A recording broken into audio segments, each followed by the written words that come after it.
नमस्कार साथियों, Navjagriti YouTube channel में आपका स्वागत है।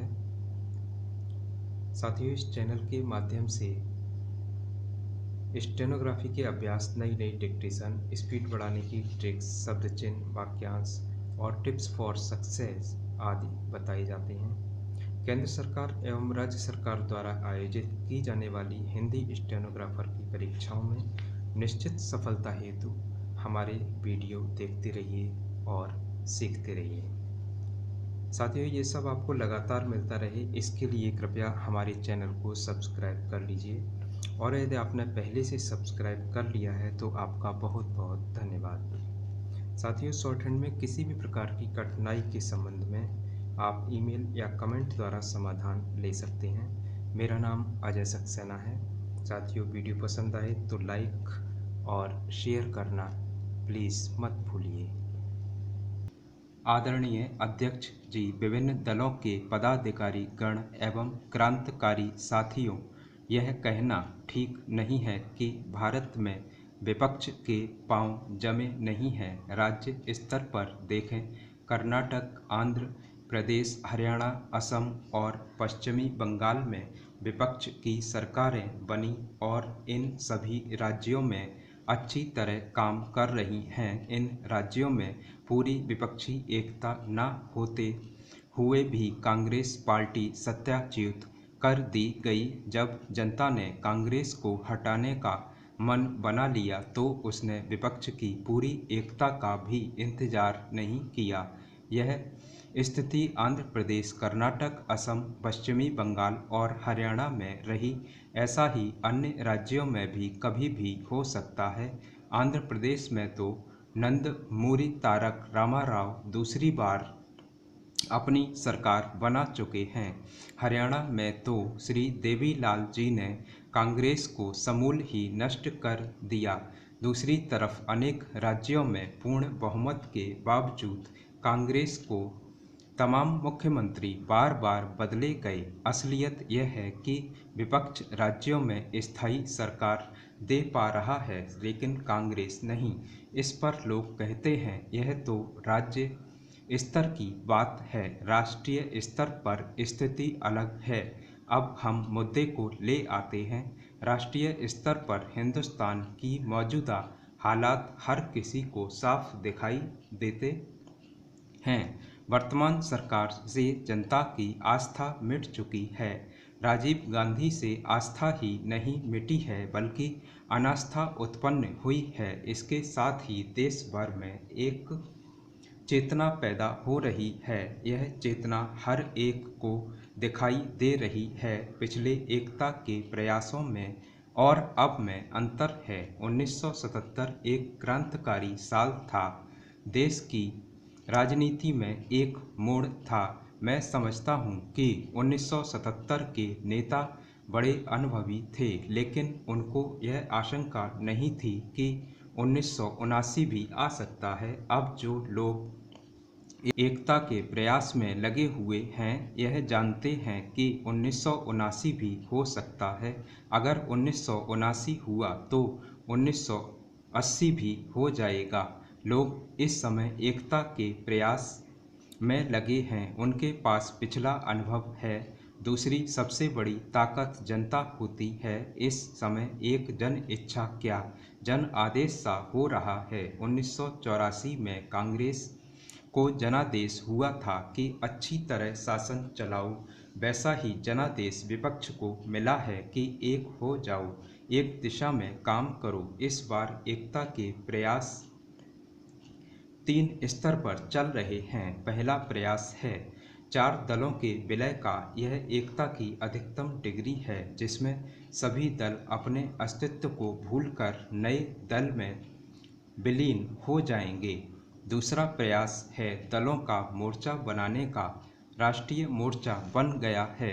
इसमें 4 राष्ट्रीय दल और क्षेत्रीय दल शामिल हुए हैं। यह राष्ट्रीय स्तर पर विपक्षी एकता का जीता जागता उदाहरण बन गया है। तीसरा प्रयास सबके सहयोगी बनाने का है। विभिन्न दलों का विलय के बिना ही आपस में सहयोग लेने देने के लिए तैयार करने का इस बारे में मार्क्सवादी कम्युनिस्ट पार्टी और भारतीय जनता पार्टी के साथ बातचीत चल रही है। 1977 के विलय में भारतीय जनसंघ भी जनता पार्टी में शामिल हुआ था। किसी कारणों से दल को तोड़ने के लिए उन्हें मुख्य मुद्दा बना लिया गया। ईमानदारी से सहयोग की जो रूपरेखाएं हैं, इसके लिए भारतीय जनता पार्टी तैयार है। चुनाव के समय सीटों के तालमेल की संभावनाएं भारतीय जनता पार्टी और मार्क्सवादी कम्युनिस्ट पार्टी दोनों के साथ है। मेरा पूरा विश्वास है कि एक तो कांग्रेस के जीतने का कोई लक्षण नहीं है। आज जो प्रक्रिया चल रही है, एक दूसरे के नज़दीक आने में वह सफल होगी और चुनाव की चुनौती इसे और तेज करेगी। विपक्षी एकता के लिए प्रयास किए जा रहे हैं।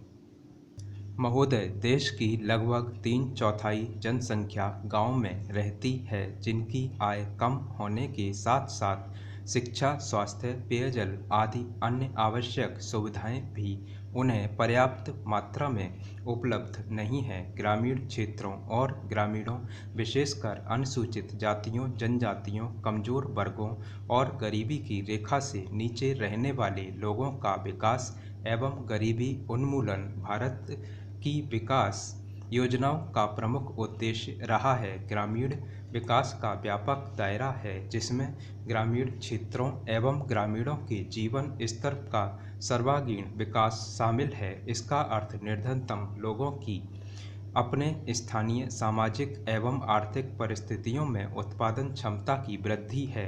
ग्रामीण विकास की प्रक्रिया में पूंजी का निवेश एवं उसका विस्तार, उत्पादक शक्तियों का विकास तथा निर्धन एवं बेरोजगार ग्रामीणों का अर्थव्यवस्था के उत्पाद विकासशील क्षेत्रों में सम्मिलित होना आवश्यक है। मंत्रालय की गतिविधियों का मुख्य उद्देश्य गरीबी पर सीधा प्रहार है, जिसके अंतर्गत विशेष मजदूरी, रोजगार व स्वरोजगार कार्यक्रम, भूमि सुधार, बंजर भूमि विकास एवं जल संभरण विकास कार्यक्रम हैं। इनमें स्वच्छ पेयजल की व्यवस्था, ग्रामीण स्वच्छता, कृषि विपणन, ग्रामीण आवास है तथा लोक कार्यक्रम तथा ग्रामीण प्रौद्योगिकी विकास परिषद द्वारा सहायता और राष्ट्रीय ग्रामीण विकास संस्थान एवं कृषि विपणन केंद्र के माध्यम से प्रशिक्षण की व्यवस्था शामिल है। गरीबी उन्मूलन के प्रयासों का महत्व इसकी योजनाओं के आवंटन में वृद्धि को बताता है। जहां 9वीं योजना में इसका परिव्यय 40,000 करोड़ रुपए था, उसे बढ़ाकर 10वीं योजना में 80,000 करोड़ रुपए कर दिया गया है। इस बढ़े हुए परिव्यय के साथ साथ जैसा कि पंचायती राज संस्थाओं से संबंधित महत्वपूर्ण संविधान अधिनियम 1992 में बताया गया है, लोगों की कार्यक्रमों में बेहतर भागीदारी प्राप्त होगी, जिससे निर्धन ग्रामीणों के जीवन स्तर में सुधार लाने के प्रयास को नई दिशा प्राप्त होगी। ग्रामीण क्षेत्रों में गरीबी उन्मूलन के राष्ट्रीय प्रयास में ग्रामीण विकास मंत्रालय के मुख्य कार्यक्रमों को दी गई नई दिशा की एक झलक इस पुस्तिका में प्रस्तुत है। ग्रामीण गरीबी की समस्या कम ग्रामीण उत्पादकता और अल्प रोजगार व बेरोजगारी से जुड़ी है। यद्यपि विकास की सामान्य प्रक्रिया के अधीन ही उत्पादक रोजगार के अधिकाधिक अवसर सृजित किए जाते हैं, फिर भी ग्रामीण लोगों के लिए रोजगार पैदा करने तथा आय के कुछ न्यूनतम स्तर प्राप्त करने हेतु विशेष रोजगार कार्यक्रमों की सतत आधार पर जरूरत है। उपर्युक्त उद्देश्य को ध्यान में रखते हुए समय समय पर रोजगार सृजन की विभिन्न योजनाएं चलाई गई थीं। 7वीं योजना के आखिरी वर्ष में 1 अप्रैल 1989 से उस समय विद्यमान 2 रोजगार कार्यक्रम, राष्ट्रीय ग्रामीण रोजगार कार्यक्रम और ग्रामीण भूमिहीन रोजगार गारंटी कार्यक्रम को जवाहर रोजगार योजना का मुख्य उद्देश्य ग्रामीण क्षेत्रों में बेरोजगार पुरुषों तथा महिलाओं के लिए अतिरिक्त फायदेमंद रोजगार का सृजन करना है। ग्रामीण आर्थिक आधार ढांचे को सुदृढ़ बनाकर सतत आधार पर रोजगार के सृजित करना है। महोदय, सामुदायिक और सामाजिक परिसंपत्तियां सृजित करना, ग्रामीण गरीबों को प्रत्यक्ष तथा निरंतर लाभ पहुंचाने हेतु उनके लिए परिसंपत्तियों का निर्माण करना, मजदूरी स्तरों पर सकारात्मक प्रभाव डालना, ग्रामीण लोगों के जीवन स्तर में समग्र रूप से सुधार लाना। गरीबी की रेखा से नीचे बसर करने वाले लोग लक्षित वर्ग हैं। अनुसूचित जातियों, अनुसूचित जनजातियों और मुक्त बंधुआ मजदूरों को वरीयता दी जाती है। रोजगार के 30% अवसर महिलाओं के लिए आरक्षित हैं। केंद्र और राज्यों द्वारा 80/20 के अनुपात में व्यय वहन किया जाता है। केंद्रीय आवंटन देश के कुल गरीबों की तुलना में राज्य संघ शासित क्षेत्र के गरीब ग्रामीण लोगों के अनुपात के आधार पर किया जाता है। वे सभी कार्य शुरू किए जा सकते हैं जिनसे टिकाऊ उत्पादक स्वरूप की सामुदायिक परिसंपत्तियों का सृजन होता है। पंचायत समिति द्वारा परियोजना का मूल्यांकन और अनुमोदन किए जाने के पश्चात उसे अनुमोदन देने हेतु ग्राम पंचायत सक्षम है।